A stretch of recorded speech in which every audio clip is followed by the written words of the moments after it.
Right. We're going to do dad jokes. Okay, I'm so sorry, mate. What did the fish say when it ran into the wall? We're gonna wait Damn. We're gonna wait till it gets to this point of the Yeah. track, so once he's curved around our building, and then we'll cut live to you. Sure. Yeah. Pressure is on. Okay. Get a chat for this one. No music now. Yeah. Do you want to go live with them now? Do we want to wait a little longer, or do we No, want they can chat and then when they come around. Sure. We're not live though, are we? Sit on the chase for me. Oh, yeah. Hey? Are we live now? Let's go live in the studio, guys. Come on. All right, and live. All right, welcome back. And I'm here with Stevie Mack. Stevie's one of our great sponsors here. Stevie, tell us a bit about your business and why you got involved. Hi guys, so yeah, first of all, big shout out to Rob. So he's down here at Calder Park doing 24 hours of scooting for a thing called Scooter for Hope. But yeah, we've been involved now, I guess, for probably the last several weeks. Heard about this through a guy called Brad. Of course, Rob's come on board with the company that I represent called Lux VIP Events. Main thing I really want to share is, look, I've been in charity myself since probably the age of 4. Okay. So what actually happened is this: back when the sponsor kids were around, used to raise 50-cent coins, and for each 50 cents, apparently you'd save a child.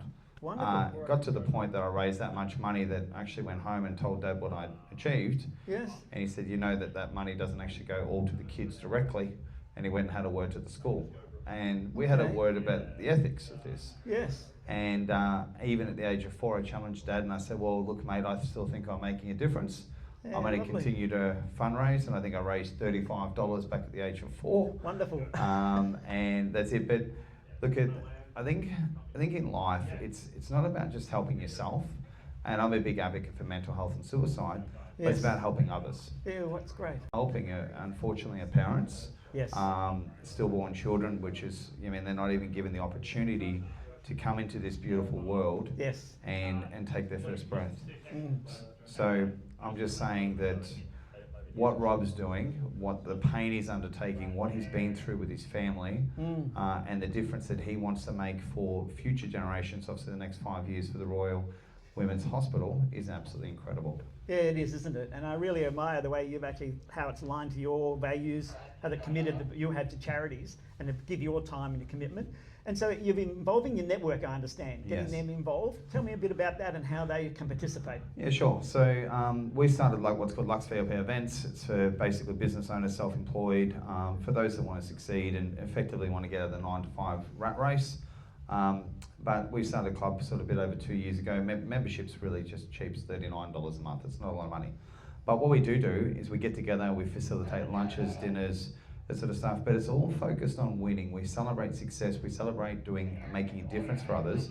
And how my network can get involved is if they donate. I've got my son out there right now, little Mason. Yes, I saw your son out with Rob scooting around. Well- How old's Mason? So he's 11. Wonderful. He was incentivized, first of all. First of all, I had to get the scooter, and he was a bit embarrassed when he first started. I think he got about 3 seconds in, and now he keeps doing laps. But what I've actually done is, first of all, we went on the podcast, and his words were to Rob. So they asked him a question. I said to Rob, if there's a message that you'd want to give Rob, what is it? And he said, when you feel like giving up, don't. Yes. And that's the sort of values that I like to see instilled in my children and obviously others. But he's incentivized. He's been given $100, which he's donated to do these wonderful laps. to hear. And I've also sent it to his grandparents, and I think they want to wear him out. But they've sent some more money across. Oh, that's great. That is really good. And it is that belief to persevere. You know, every life can be a challenge. And as you know, Rob went through a fair bit of grief and Dale with the family. But to see them turn themselves around and say, what am I going to do with this grief? And turn it into hope. And that, I think, is an amazing sort of, one, of his character, but two, in the sense of a life message. 100%. So look, whether it's God's spirituality, you're here one time or however many times you go in this globe, what it is about is life will throw you challenges. Yeah. And challenges bigger than sometimes you think you can face. But the testament of real character through resilience is adversity is not such a bad thing. Yeah. It shapes us. Without sadness, we cannot have pleasure. Without right. pain, we cannot have happiness. It really is just a measure, and unfortunately, as I said, some people are put to the test. And in this case, as unfortunate as it is, what he's doing today is because he's lived through an experience. Yes. And I see that he's struggling. I know his energy level's 6 out of 10, which is pretty damn good Yeah. considering.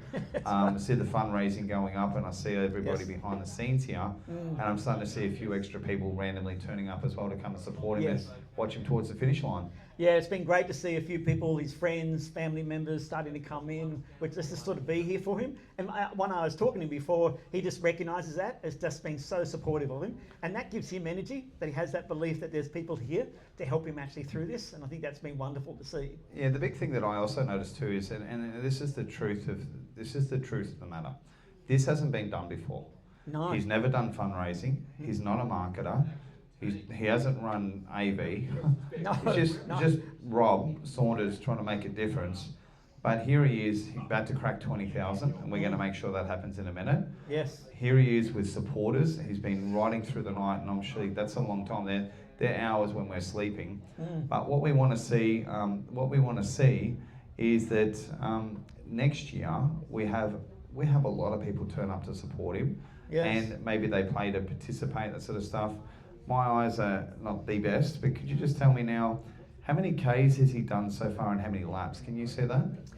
I've got a bit of a message on front of it, so it's a bit hard. He's doing about 9 kilometres an hour still, Yes. and that's pretty impressive seeing he's now coming into the last stage. He's been doing that constantly for all night, all yesterday, which is great in the sense of those sort of things.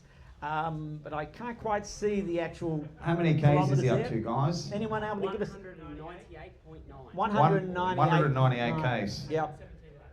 117 laps. That's Yeah. incredible. That is incredible. Have we got a prediction? Have we got a prediction on this rate, or how many laps he'll end up with? Has anyone done the maths on that? So he's Might at be- 22 hours. If he's doing Yeah. around 9 kilometres, Yeah. you know, I think the challenge is it might be a bit challenging to get to the record, but I think